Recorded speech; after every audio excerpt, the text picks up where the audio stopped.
All right. I don't feel as bad as I look. I know my eyes are blood red. I never knew that I would have to be my own detective now for approximately almost a decade, because I'm not joking when I'm going to tell you that the state of Texas has hid, I would go as far to say, I've never sat there and counted, but I would say at least 50 felonies. At least 50 felonies, even involving felonies that cops have committed against me. And I'm talking hardcore felonies. And I'm talking felonies that have been caught on camera, felonies that have been caught on camera either at hotels or hospitals, or friends that are now dead, or witnesses that are now dead. And I'm going to go about this a whole different way, my friends.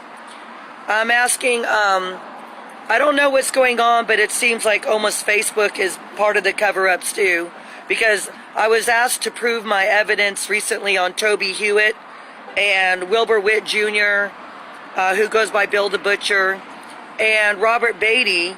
And then when I did it, I can't even get a call back from the police department now in Baytown, Texas. And this is after they admitted my case went to the DA's office for further investigation and said that was good news. And what a joke. If it was good news, they would be providing, if you really want to know the truth, hell, they didn't even give me the name of the DA. So now I have to figure out with all the DAs in Houston, and believe me, no one understands. There's one main DA, we know that in every jurisdiction, but no one understands that there's hundreds and hundreds of DAs. They work around the clock. They decide who goes to jail, what's worthy of an arrest. And I'm going on 9 years that I've even witnessed where the police witnessed black and white a crime and literally said, let me make a call to the DA's office, and said, sorry, ma'am, we can't make an arrest. And 9 years of me being constantly targeted, constantly victimized, constantly robbed, constantly harassed, mainly the robberies, massive, massive robberies of over $500,000 in 9 years. And $500 worth of belongings, worth of inheritance, and the state still is covering it up. And ask yourself why. It's so obvious why. The reason they're covering it up is because I'm suing the state for millions and millions and millions and millions and millions and millions and millions and millions and millions of dollars. You think they're going to help me win? You think they're going to help me prove that I'm not crazy? You think they're going to say, wow, let's backtrack all Amy's crimes and let's make arrests now so it strengthens her case? So my judge that I've taped, the clerk has never returned one phone call now in a year, not one. And the only time she ever answered is when a friend called from her phone, and then she answered on the first ring. And ever since I had my number registered in their system, she's never answered the phone when I have black and white proof that I'm being terrorized for being in a federal lawsuit with Judge David Hittner. I'm not going to play this game. Here's my new approach. I've already reported to the FBI. Believe me, they're not going to do anything. I'm going to go ahead. People have already written the White House about my story. Now I have someone pretty powerful who's also going to make a call to the White House.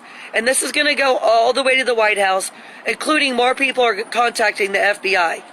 If you think that it's okay to sit there and have a woman almost die over and over, have a boyfriend with a broken hand who's been beat up several times, robbed, I can't even count how many times now since he's been with me. We have to keep moving. We're now, with no money to even pay my phone bill today. And I said that's enough. That's enough. I'm someone who lived like my boyfriend a very, very upper scale lifestyle to literally having the state deliberately, hear me out, deliberately cause me to lose everything and go homeless and almost die multiple times. Everything from being chased with a gun that was caught on CVS camera that the police did nothing about, is there was an emergency lockdown on the store. That was about 9 years ago or something. I can't remember. Everything from that to them covering it up, even when the manager said it was on camera, to covering up a detective trying to suffocate me in his car, to all kinds of stuff. A cop who's been terrorizing me and following me and stalking me for years over my CPS case. And all this has been filed with the federal judge. The terror I've been living, and they end up dismissing my case without prejudice, knowing that I don't have the $400 to put in the fee for my new motion amended complaint. I've left numerous messages. I've tape recorded them all. That hell, I'm indigent because of this damn state. I think you can waive the $400 lousy bucks. And I haven't even had a phone call back, which I'm not even sure if this is legal, what's going on. Because I think no matter what, if someone has proof that someone's life's in danger, I think it's the law, especially a federal clerk, that, correct me if I'm wrong, but I would think if someone has hardcore proof that they're getting death threats over a lawsuit, I'm pretty sure that you can't just sit there and go, hummity hum hum, I won't even return her calls, I won't even have the judge be notified of this horror. And I'm going, really? I'm not going to let the federal clerk get away with this. I don't even really know if she's telling the judge. I've tape recorded everything and I'm going to make it live, and you know me. They're messing with the wrong mama, because I haven't seen my daughter in 9 years, and as far as I'm concerned, this clerk is just as corrupt as everyone. Because if you think it's normal that a federal clerk has had more than enough, even case numbers I've given her on death threats, harassment, everything you can imagine, and she doesn't have the courtesy to return one call, plus witnesses have called her in fear of my life, and she doesn't have the decency to just say, hey, this is what needs to be done, or this is what you need to do. I'm not going to play this state's game anymore. I have had it. I am looking so sick. If you notice how different I look in the past week, because I'm living a daily horror where they're hoping that I'll just drop dead of a heart attack.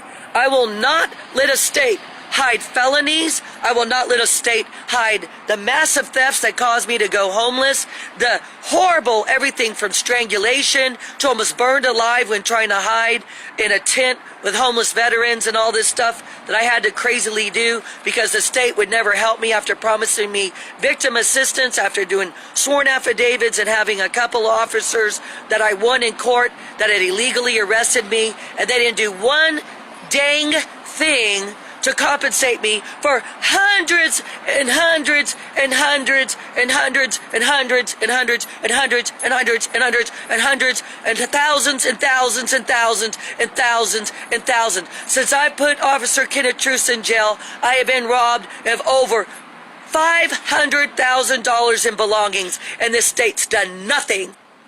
Not even Internal Affairs Sergeant Cephas, who originally told me, my God, lady, if anything bad happens to you, we're going to make sure you get help and all this. Not only did they use me for sworn affidavits, including the Attorney General's office and the DA's office, these people had deliberately retaliated against me by allowing people to try to kill me, to threaten to rape my daughter, to threaten to kidnap my daughter, and this state has seen black and white proof of it, and they've never done a damn thing.